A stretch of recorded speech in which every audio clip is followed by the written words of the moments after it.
makers of Campbell Soups present the Campbell Playhouse. Orson Welles, producer.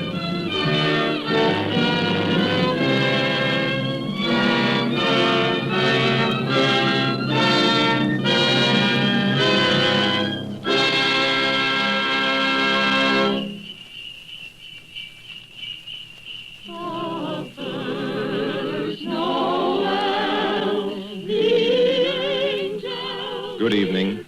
This is Orson Welles. There are clearly a number of ways in which a Christmas carol could be introduced.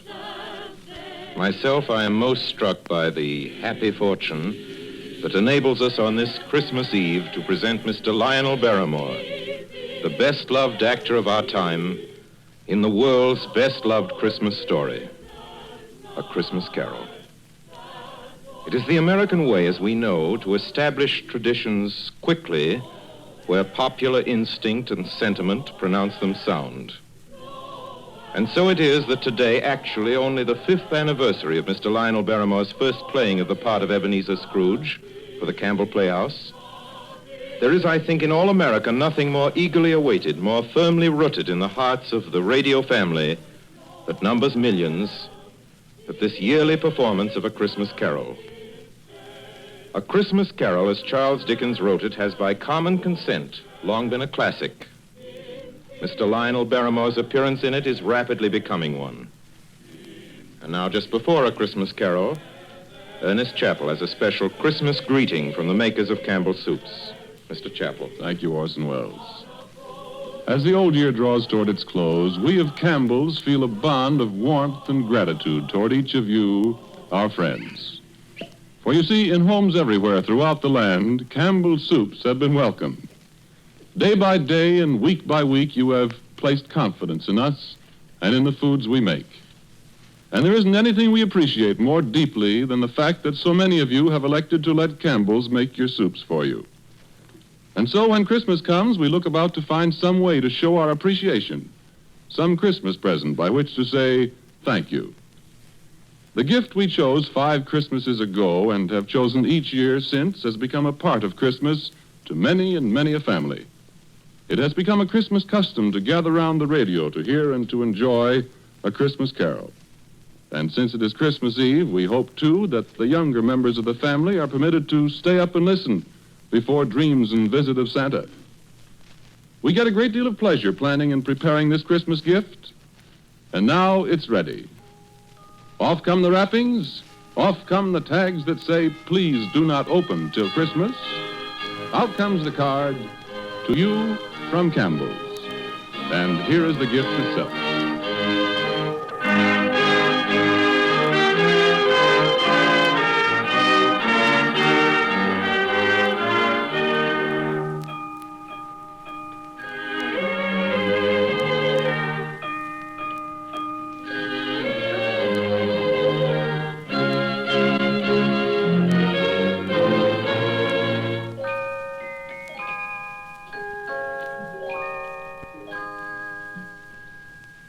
Marley was dead to begin with. There's no doubt whatever about that. The register of his burial was signed by the clergyman, the clerk, the undertaker, and the chief mourner. Scrooge signed it. And Scrooge's name was good upon change for anything he chose to put his hand to. Old Marley was as dead as a doornail. Scrooge knew he was dead? Of course he did. Scrooge and Marley were partners for I don't know how many years. Oh, but he was a tight-fisted hand at the grindstone, was Scrooge. A squeezing, wrenching, grasping, scraping, clutching, covetous old sinner. And once upon a time, of all the good days in the year, on Christmas Eve, old Scrooge sat busy in his counting house, a grim, cheerless place if ever there was one. The door of Scrooge's counting house was open, that he might keep his eye upon his clerk, Bob Cratchit, who in a cold and dismal little cell beyond worked at his ledgers. 19, 20, 21, 22. Merry gentlemen, let nothing you dismay. 23, 26, 29. Christmas Day.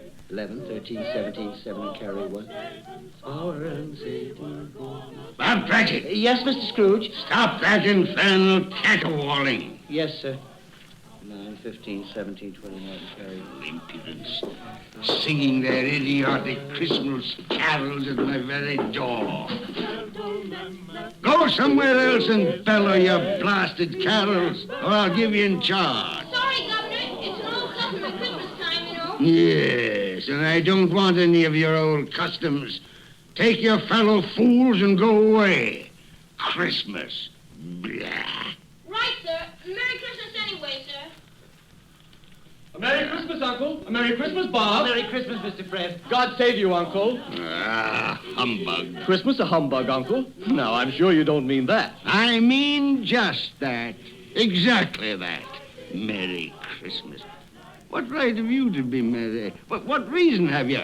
You're poor enough. Well, what right have you to be dismal about Christmas, Uncle? You're rich enough. Ah, Now, Uncle, don't be cross. well, what else can I be when I live in such a world of fools? What's Christmas to you but a time for paying bills without money? Merry Christmas. A time for finding yourself a year older and not an hour richer. If I could work my will, every idiot who goes about with Merry Christmas on his lips would be boiled with his own pudding and buried with a stake of holly through his heart. He should. Uncle? Nephew, keep your Christmas in your own way and let me keep it in mine. Keep it, but you don't keep it, Uncle. Well, let me leave it alone then. What do you want? A Christmas gift, I've no doubt. I came to wish you a Merry Christmas, Uncle. A Merry Christmas. Much good may Christmas do you. Much good it ever has done you. There are many things from which I derived good by which I have not profited materially, I dare say, Uncle. Christmas among the rest. But I have always thought of Christmas time as a good time. A kind, forgiving, charitable, pleasant time. And therefore, Uncle, though it has never put a scrap of gold or silver in my pocket, I believe it has done me good and will do me good. And I say, God bless it. God bless Christmas. Hurrah! Let me hear another sound out of you there, Bob Cratchit, and you'll keep your Christmas by losing your situation. As to you, nephew, I wonder you don't go into Parliament.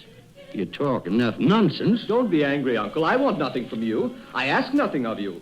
Why can't we be friends? Good afternoon. Well, I'm sorry you feel that way. I've tried. A Merry Christmas to you, Uncle. Good afternoon. And a Happy New Year, too. Ah, humbug. And a Merry Christmas to you, Bob, and the missus, and to Tiny Tim. Thank you, Mr. Fred. Same to you, sir. Good day, sir. Good day, Bob. Nonsense. Twaddle. Flummery. Talking of Christmas and not 2 sixpences to jingle together in his trousers pocket. You there, Bob Cratchit. Come here. What are you doing there? I was only putting a bit more coal on the fire, Mr. Scrooge, seeing it's so cold in there, sir. Well, you put that coal back into the scuttle. A fire. A fire, indeed. I can tell you, if you use coal at that rate, you and I will soon be parting company, Bob Cratchit. You understand that? There's many a young fella like your situation, you know. Oh, I'm sorry, sir. My fingers were getting a little stiff with the cold. Then put on your mittens. There's someone at the door. See who it is. Yes, sir. Good afternoon, sir. Good afternoon. This is the firm of Scrooge and Marley. Yes, sir. I should like to see the head of the firm, if I may. Oh, very good, sir. What is it? A gentleman to see you, Mr. Scrooge. Huh? Have I the pleasure of addressing Mr. Scrooge or Mr. Marley? Marley's been dead these 7 years tonight. I'm Scrooge. Well, now, Mr. Scrooge, at this season of the year, it's only fitting that we who are more fortunate should raise a fund to buy the poor some meat and drink and means of warmth. You may not believe it, sir, but many thousands are now in want of common necessities, and hundreds of thousands are in want of the simplest comforts, sir. Are there no prisoners? There are plenty of prisons, sir. And the workhouses? They're still in operation, I trust. I wish I could say they are not, but they are, sir. The treadmill and the poor law are in full vigor, then? Both very busy, sir. Oh, well, I'm very glad to hear that. I was afraid from what you said at first that something had occurred to stop them in their useful cause. No, sir, all these institutions that you mention are flourishing. But it's nevertheless true that some additional provision for the poor and the destitute must be made. Nah. A few of us upon change are endeavoring to raise such a fund, you see. And what shall I put you down for? Nothing. Oh, I see. You wish to be anonymous, sir. I wish to be let alone. I don't make merry myself at Christmas time, and I can't afford to keep a lot of idle people and make them merry. I help support the establishments that take care of the poor. They cost enough. Let those who are badly off go there. Many can't go there, sir. And many would rather die. Well, then, my advice to them is to do so and decrease the surplus population. Besides, I've only your word for it that all this is so. It's the truth, Mr. Scrooge. So be it, then. It's not my business. It's enough for a man to understand his own business and not to interfere with other people's. Mine occupies me constantly. Good afternoon, sir. I quite understand, Mr. Scrooge. Cratchit, show this gentleman out. Yes, sir. This way, please. Sir, I couldn't help overhearing. I should like to contribute threepence. Cratchit! Yes, sir. It isn't much, but it's all I can afford. But there are others in worse situation than I. You're a generous fellow. I wish I might say so of your employer. Cratchit! Yes, sir. Good afternoon, sir. Good afternoon. Merry Christmas. Merry Christmas. Yes, sir. Merry Christmas. Close the door. Yes, sir. I have closed it, sir. 24, 31, 1 and carry 3. A new scarlet tippet for Tiny Tim. And a comb for Martha. 33, 3 and carry 3. Hair ribbon for Belinda. 4, 7, 12, 15. I suppose you want the entire day tomorrow. If it's quite convenient, sir. It's not convenient, and it's not fair. But I suppose I can't do anything about it. If I was to stop half a crown of your wages, you'd think yourself very ill-used, I'll be bound. Well, sir, And yet you don't think me ill-used when I pay a day's wages for no work? It's only once a year, sir. Once a year. Once a year, indeed. A fine excuse for picking a man's pocket every 25th of December. But I suppose it's no good talking. You must have the whole day. Well, see that you're here all the earlier the next morning. You understand? Oh, I will, sir. I will, sir, indeed. Good night, sir, and Merry Christmas. Merry Christmas.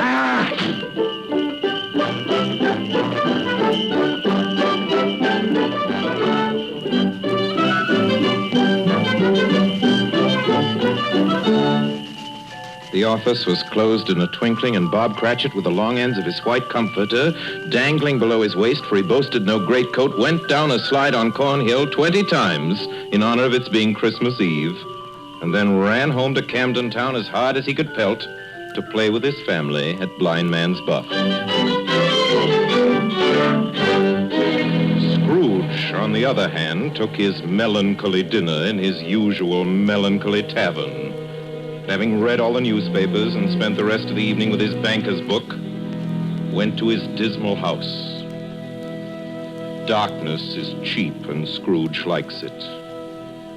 The yard was so dark that even Scrooge, who knew its every stone, had to grope with his hands through the fog and the frost to find the door.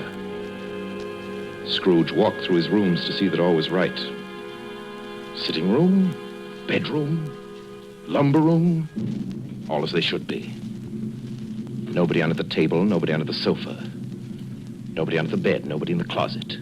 Closed the door, locked himself in, double locked himself in. And took off his cravat, put on his dressing gown and slippers and his nightcap, and sat down before the fire to take his gruel.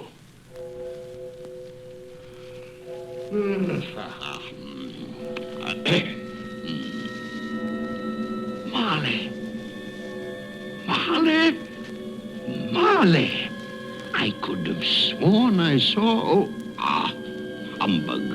Marley's been dead these 7 years. Humbug. It's all humbug. What I need is a good night. What's that? Someone's in the wine cellar. But the door's locked and double locked. It's coming. It's coming closer. Outside my door. I won't believe it. It's humbug still. Ebenezer Scrooge. What? Ebenezer Scrooge. Oh, no. What do you want with me? I want much of you, Ebenezer. Who are you? Ask me who I was. Well, you're very particular for a ghost. All right. Who were you then? In life, I was your partner, Jacob Marley. Jacob Marley. But you're dead. You died 7 years ago. 7 years ago this very night. You are a ghost then? What's wrong, Ebenezer? Don't you believe in me? I do not. You doubt your senses, Ebenezer? Yes, because a little thing affects them. A slight disorder of the stomach makes them cheats. You can't be a ghost. You may be an undigested bit of beef, a blot of mustard, a crumb of cheese, a fragment of an underdone potato. There may be more gravy than grave about you, whatever you are. Humbug, I tell you. Humbug. Excuse me, Jacob. Excuse me. I do believe in you. You are a ghost, Jacob. Thank you. But what? Why do you walk the earth, Jacob? Why do you come to me? It is required of every man that the spirit within him should walk abroad among his fellow men and travel far and wide to witness what it cannot share but might have shared on earth and turn to happiness. Oh, tell me, Jacob, what is that chain you wear around you? I wear the chain I forged in life. I made it link by link and yard by yard by my own free will. Is its pattern strange to you, Ebenezer? Cash boxes, keys, padlocks, ledgers, purses. Yours was as heavy and as long as this 7 years ago. And you have labored on it since, Ebenezer. Oh, Jacob, speak comfort to me. Comfort I have none to give. I cannot rest, I cannot stay, I cannot linger. Weary journeys lie before me. You travel fast? Yes, Ebenezer, on the wings of the wind. 7 years dead and traveling all the time? 7 years, Ebenezer. 7 years of remorse.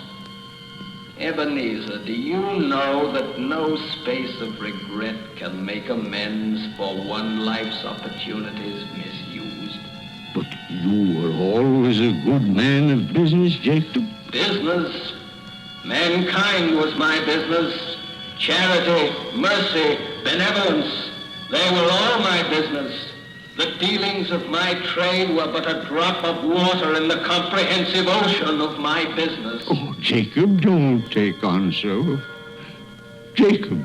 Listen to me, Ebenezer. I listen to you, Jacob. Go on, Jacob, speak to me. But don't be so flowery. Ebenezer, I am here to warn you that you have yet a chance and hope of escaping my fate.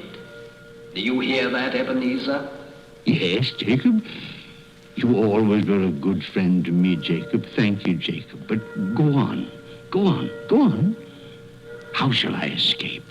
Oh, I'm afraid, Jacob. You will be haunted by 3 spirits. Is that the only chance and hope, Jacob? It is your only chance and hope. Then I think I'd rather not. Without their visits, you cannot hope to shun the path I tread. Expect the first tomorrow, when the bell tolls 1. Couldn't I take them all at once and have it over, Jacob? Ebenezer, look that for your own sake you remember what has passed between us. And remember, when the bell tolls 1, look for the first spirit. Marley. Jacob Marley.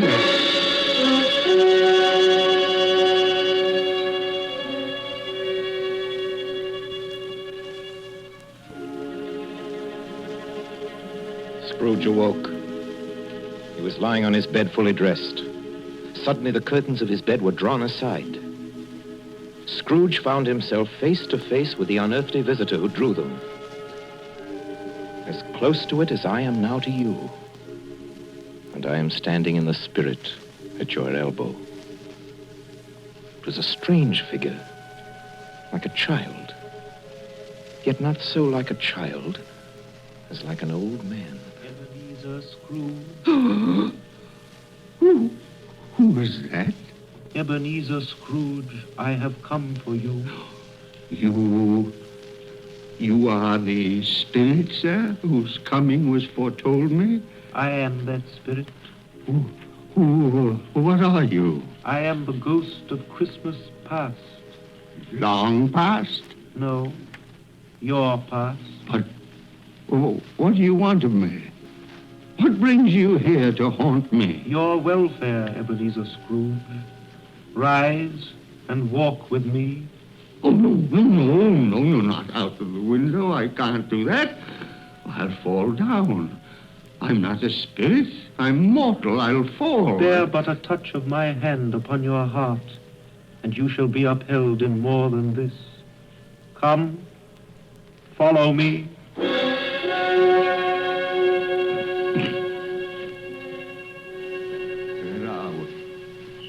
What's become of the city?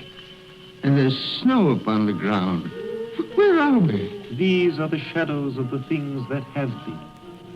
You recognize this countryside? Oh, I know every inch of it. Every rock, every tree. And that bleak building over there? That building. I was a boy there. Yes, I went to school in that horrible place. Do you recollect that path? I could walk it blindfold. Strange you forgot it so many years. Come, let us go closer. Look through the window into that cold, barren room. What do you see, Ebenezer Scrooge? I see a boy. A solitary child, neglected by his family, alone. Yes, I see. I know that boy. Oh, I was so lonely. Poor boy. Your lip is trembling, Scrooge. And what is that on your cheek? It's nothing at all. I wish it's too late for that now. What's the matter? Nothing. The waits came to my door singing Christmas carols last night. There was a boy like that among them. A poor, thin, pale boy in a ragged coat. I'd like to have given him something, that's all. Is that all? Come, Ebenezer Scrooge. Let us see another Christmas.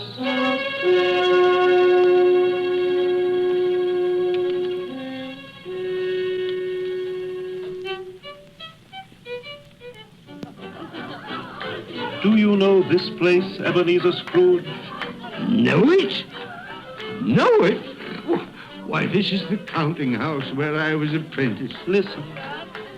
Choose your partners. Why, it's my old master. Bless his heart, old Fezziwig. My master, alive again, and host at one of his Christmas parties. Listen to him. Thread the needle and back to your places. And there's Dick Wilkins. Poor Dick. Dear, yes? And look, there's Mrs. Fezziwig herself, looking younger than any of them. And the tables all loaded with roast and cider and mince pie and beer. Oh, what a jolly time we used to have. That carefree young man with the light heart and the gay smile. Do you recognize him? Yes. Merciful heaven. How happy I was then. A small matter for old Fezziwig to make those silly folks so full of joy. Small matter? Small indeed. Isn't it?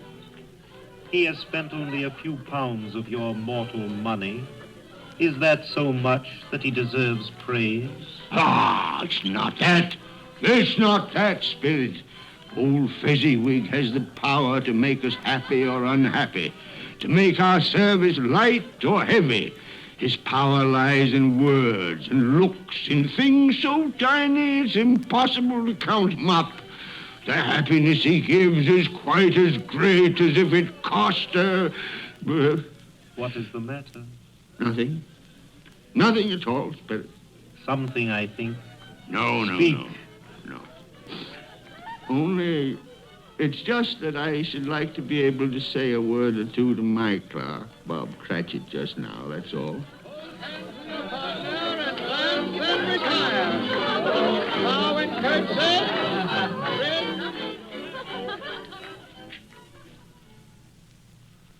My time grows short, and we have yet another journey to make. Where now? Come. This is our last visit to the past, Ebenezer. Here, in this little room, with a fair young girl by your side. Do you recognize yourself, Ebenezer? Oh, no. Spare me this. You're older now, a man in the prime of life. Your face has begun to wear the signs of care and avarice. Your eyes are greedy, the eager, restless eyes of a miser. No, please. She knows it, too, that girl by your side. There are tears in her eyes. It matters little, Ebenezer, to you. Very little. I know that. Belle, have I changed towards you?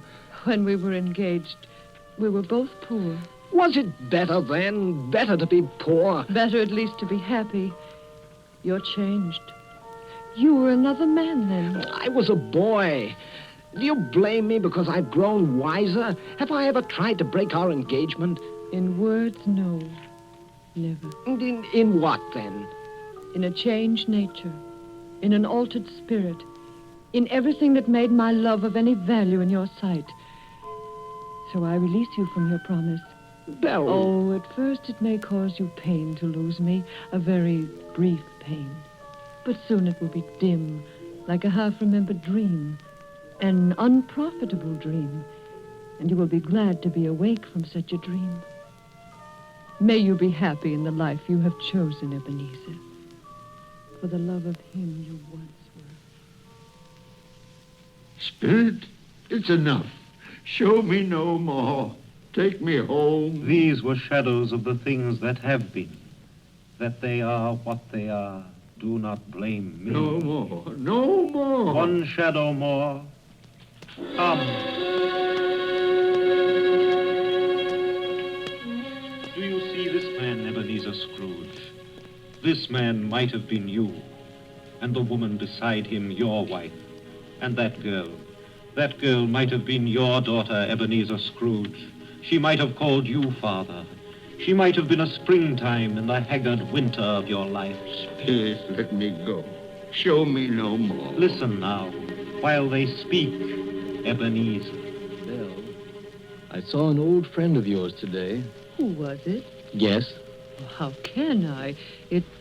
Oh, I know. Mr. Scrooge. Mr. Scrooge it was. I passed his office window. It wasn't shuttered, and there was a candle inside, so I couldn't help seeing him. His partner, Marley, lies at the point of death, I hear. And there Scrooge sat all alone. Quite alone in the world, I do believe. Spirit, I can bear no more. Leave me.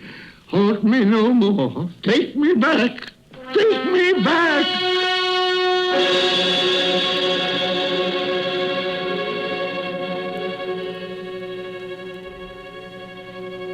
King Wenceslas looked out on the feast of Stephen, when the snow lay round about, deep and crisp and even. Brightly shone the moon that night. You are listening to the Campbell Playhouse, bringing you tonight the 5th annual presentation of Charles Dickens' A Christmas Carol, produced by Orson Welles and starring Lionel Barrymore as Scrooge. This is the Columbia Broadcasting System.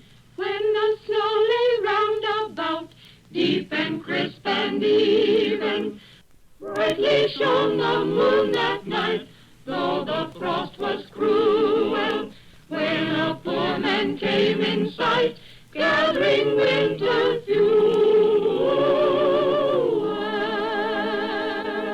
And now, back to the Campbell Playhouse in the 5th annual presentation of A Christmas Carol.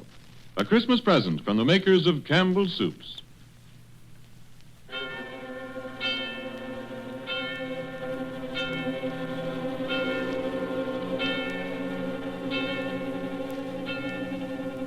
the stroke of one, Scrooge awakened suddenly and sat him bolt upright in his own bed. He remembered the words of Marley's ghost and wondered from which direction the second specter would appear. At that moment, nothing between a baby and a rhinoceros would have astonished him very much. Now being prepared for almost anything, he was not by any means prepared for nothing. And consequently, when no shape appeared, he was taken with a violent fit of trembling. 5 minutes, 10 minutes, quarter of an hour went by, yet nothing came.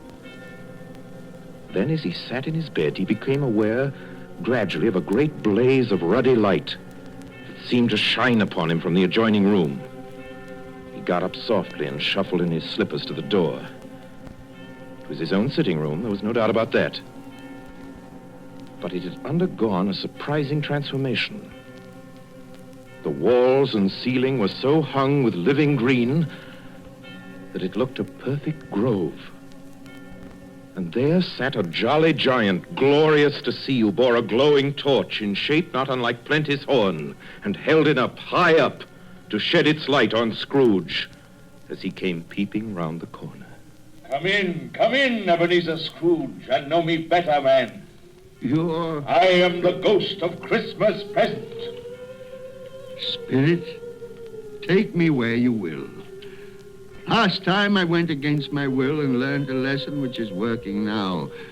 If you have anything to teach me, let me profit by it. Touch my robe, Ebenezer Scrooge. Touch my robe.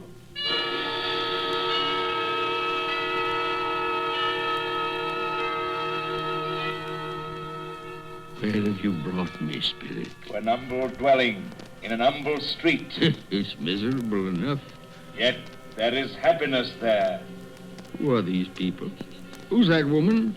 And the children? These are the family of your clerk, Bob Cratchit. See his wife, dressed in a twice-turned gown, but brave in ribbons, laying the table for their Christmas dinner.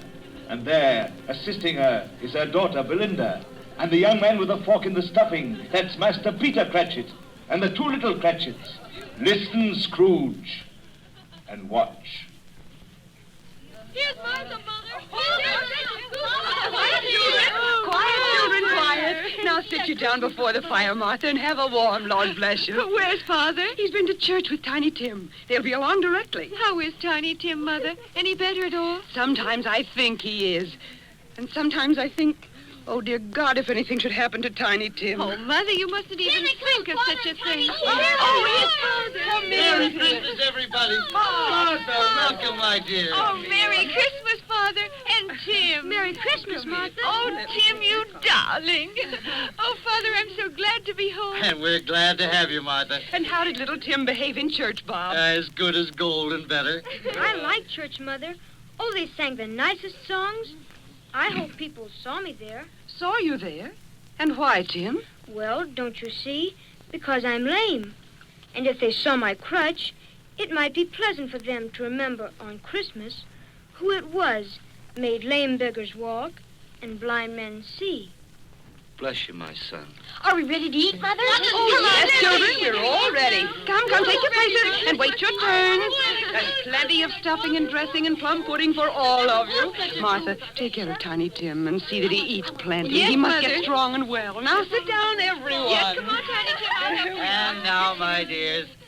I see a vacant seat in the poor chimney corner, and a crutch without an owner, carefully preserved. No, kind Spirit. Say he'll be spared. Say he'll live. If these shadows remain unaltered by the future, Ebenezer, the child will die. And to praise thy name. Amen. Amen. And now, my dears, with such a dinner, a toast. A Merry Christmas to us all, and God bless us. God bless us, everyone. And now to Mr. Scrooge. I'll give you a toast to Mr. Scrooge, the founder of the feast. Oh, The founder of the feast, indeed, who pays you all of 15 shillings a week. I wish I had him here. I'd give him a piece of my mind to feast on, and I hope he'd have good appetite for My it. dear, the children, Christmas Day. It should be Christmas Day, I'm sure, on which one drinks the health of such an odious, stingy, unfeeling man as Mr. Scrooge. You know he is, Bob. Nobody knows it better than you, poor fellow. My dear Christmas Day. I'll drink his health for your sake and the day's, not for his. Long life to him. A Merry Christmas and a Happy New Year. He'll be very merry and very happy, I have no doubt. And I say God bless him too, Mother, and everyone. Yes, To Mr. Scrooge. Very well.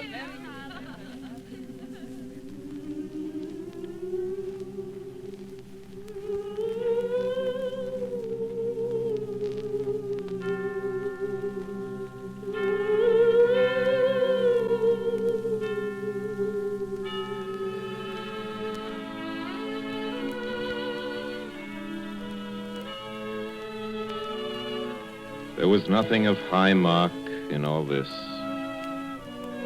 They were not a handsome family, these Cratchits. They were not well dressed.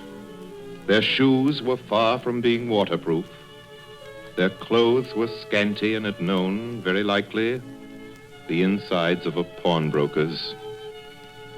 But they were happy, grateful, pleased with one another and contented with the time. And when at last they faded, Scrooge had his eye upon them, and especially on Tiny Tim until the last. Many calls Scrooge made that night with a ghost of Christmas present. Down among the miners they went who labor in the bowels of the earth, and out to sea among the sailors at their watch, dark, ghostly figures in their several stations. Much they saw and far they went, and many places they visited, but always with a happy end. The spirits stood beside sick beds and they were cheerful, on foreign lands and they were close at home, by poverty and it was rich, in almshouse, hospital and jail, where vain man in his little brief authority had not made fast the door and barred the spirit out, the spirit left his blessing. It was a long night, if it was only a night. And it was strange, too, that while Scrooge remained unaltered in his outward form, the ghost grew older, clearly older. My life upon this globe is very brief, Ebenezer. It ends tonight. Tonight? Tonight at midnight. Hark. The hour is come.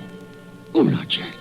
Not yet. No, there are still more things I wish to learn. These you will learn from still another spirit.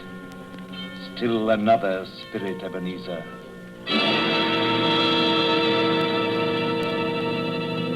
Scrooge looked about him for the ghost. It had vanished.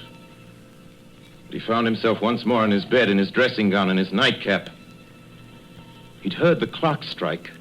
And then he remembered the prediction of old Jacob Marley, and lifting up his eyes, beheld the third spirit. A solemn phantom,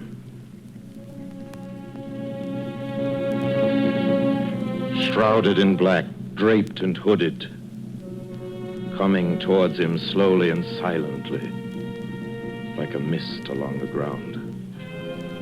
I know you. You are the ghost of Christmas yet to come.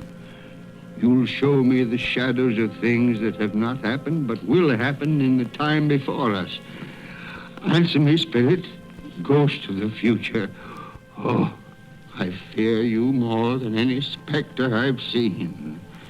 Yet, as I know your purpose is to do me good, and as I hope to live to be another man from what I was, lead on. Lead on. The night is waning fast. Time is precious. Spirit, why have you brought me here again? At Bob Cratchit's home? It's not the same. Why is it so quiet? So very quiet here.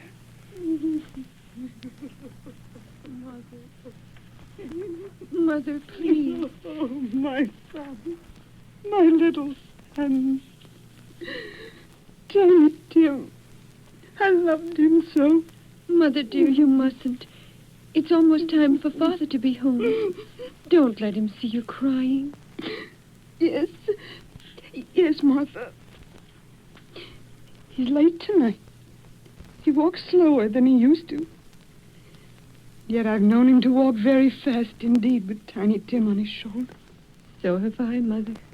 But he was light to carry. And his father loved him so that it was no trouble. No trouble at all. Bob. Good evening, my dear. You're late, Bob. I'm sorry, my dear. I went to the churchyard today. I wish you could have gone with me. It would have done your heart good to see how sweet and green a place it is. You'll see it often. I promised him. I promised Tiny Tim we'd walk there on Sunday. Oh, Father, dear.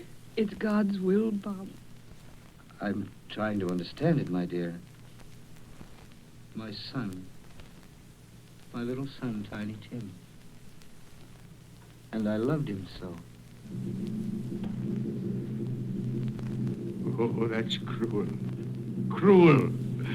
Spirit, can't you give me one ray of hope that I may change all that? That Tiny Tim may live?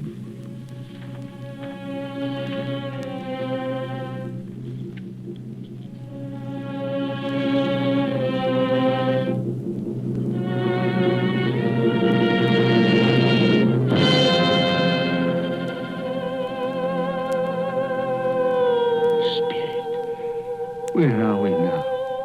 Oh, merciful heaven. Churchyard, overrun by grass and weeds, choked with too much burying. Desolate, a lonely, crumbling gravestone. Spirit, now before I draw nearer to that gravestone, answer me one question. Are these the shadows of things that will be? Or are they the shadows of things that may be only? Will you not speak to me, Spirit? What is that grave to which you point? Now I see. There's writing on that stone. Name on the gravestone is Ebenezer Scrooge. Ebenezer Scrooge. Oh, Spirit. No, no, no. Spirit, hear me. I'm not the man I was. Why show me this if I'm past all hope? Tell me that I may change these dreadful shadows that have come, that you've shown me by an altered life. I'll honor Christmas in my heart, and I'll try and keep it all the year. I'll live in the past, the present, and the future. I will not shut out the lessons that they teach. Tell me, do, Spirit. Please tell me that I can sponge away the writing on that stone, Spirit. I beg of you, Spirit. Spirit.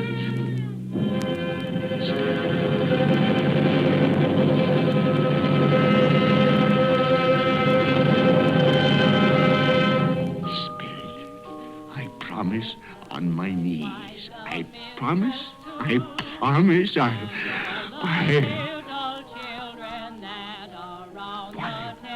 What's this? It's my bedpost. I'm home. In my own bed. In my own room. And the sun. The sunshine. It's clear. It's bright. No fog. Oh, what a beautiful day.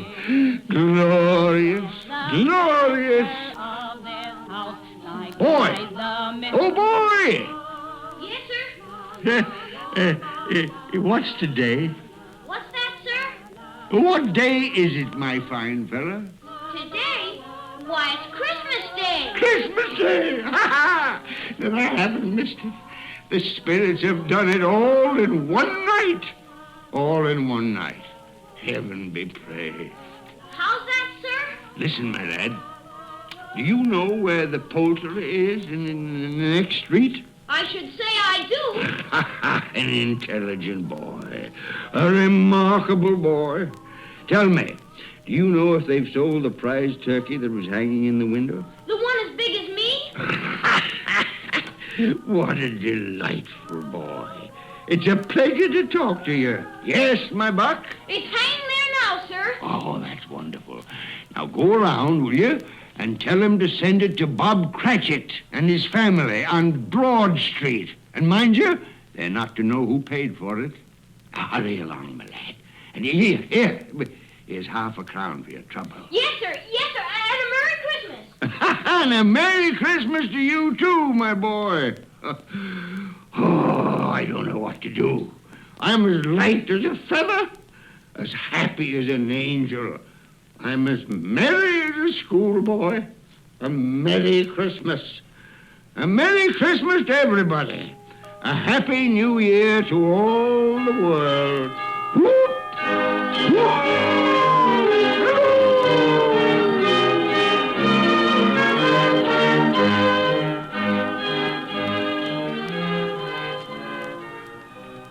Next morning, Scrooge was early at his office. He went early for a reason.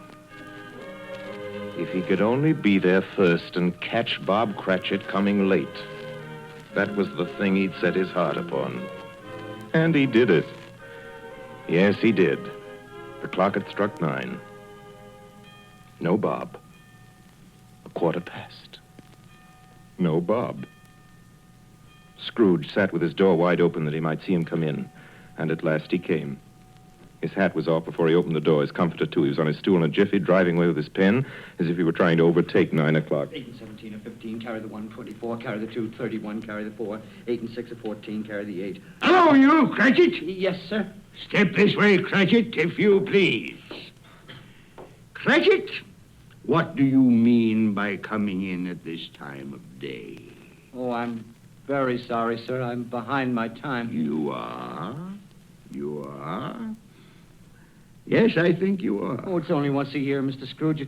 It shall not be repeated. I was making rather merry yesterday, sir. I'll tell you what, my friend. I'll not stand this sort of thing any longer. And therefore, Bob Cratchit, I'm about to raise your salary. Mr. Scrooge, are you quite yourself, sir? No. No, thank heaven I'm not quite myself. Merry Christmas, Bob. Ha ha! Merry Christmas, my good fella. A merrier Christmas than I've given you in many a year. I'll raise your salary, and we'll see what we can do for Tiny Tim and the rest of your family. We'll discuss it this very afternoon over a Christmas bowl of smoking bishop. Bob, make up the fire.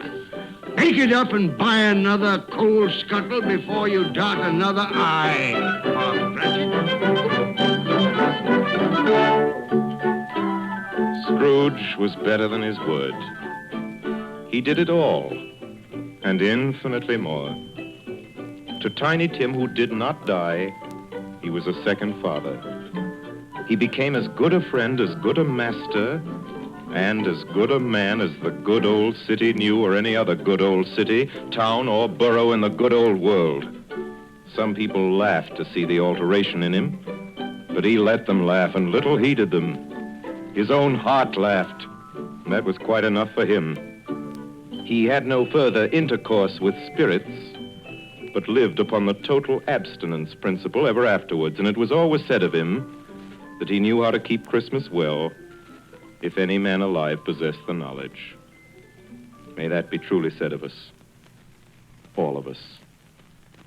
And so, as Tiny Tim observed, God bless us, everyone. Joy to the world, the Lord is come. Let earth receive her King. Let every heart prepare his room. And nature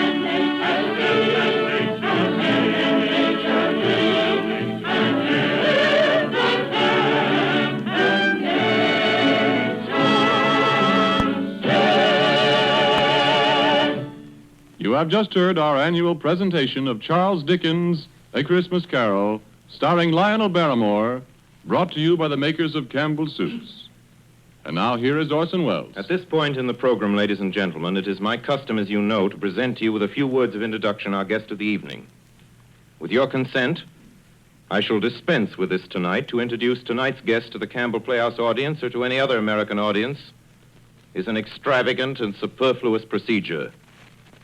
For if ever an actor has won for himself a lasting place in the hearts of his fellow countrymen through years of unsparing and inspiring service, that actor is Lionel Barrymore. Mr. Lionel Barrymore. Thank you, Orson Welles. Good evening, ladies and gentlemen. This is the 4th year I've had the pleasure of appearing in the Christmas Carol here on the Campbell Playhouse. And I assure you all it's a pleasure that never tires.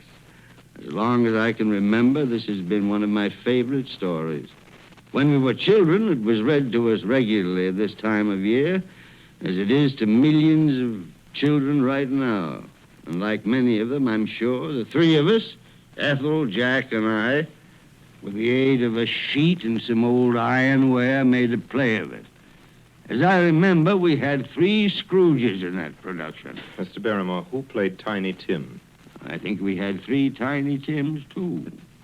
But seriously, I can think of no part that I've enjoyed playing again and again as much as I have the part of that squeezing, wrenching, grasping, scraping, clutching, covetous old sinner, Ebenezer Scrooge. And I can think of no happier or more suitable choice for the makers of Campbell Soups to offer the people of America as their Christmas present each year than Charles Dickens' well-beloved story, Christmas Carol. Good night, Orson. Good night, everybody. And a Merry, Merry Christmas to you all. Good night, Mr. Barrymore. Merry Christmas to you, sir. Ladies and gentlemen, for next Sunday night, we're happy to announce our version of a great and truly American story by a great American novelist, Come and Get It by Edna Ferber. Against a background of the mighty forests of Miss Ferber's own Wisconsin, it tells a stirring tale of the men and women who live and die in the woods in order that lumber may come down the rivers every spring into the cities of the modern world. Like so many of Miss Ferber's epic romances of American life, it was made from a best-selling novel into a highly successful motion picture. Now we bring it to you on the air. Story of a man and his son and the girl they both loved, Lotta, played for us by one of the loveliest and most accomplished of Hollywood's younger dramatic actresses, Miss Frances D. And so until next week, until Come and Get It with Frances D., my sponsors, the makers of Campbell Soups, and all of us on the Campbell Playhouse remain, as always, obediently yours.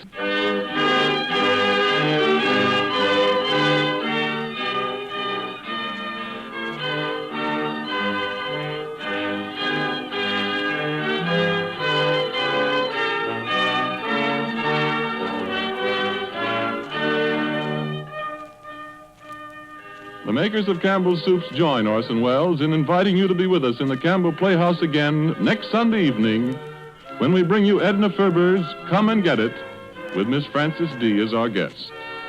Meanwhile, if you have enjoyed our 5th annual presentation of A Christmas Carol, won't you tell your grocer so this week when you order Campbell Soups? This is Ernest Chappell saying thank you and a Merry Christmas to you all.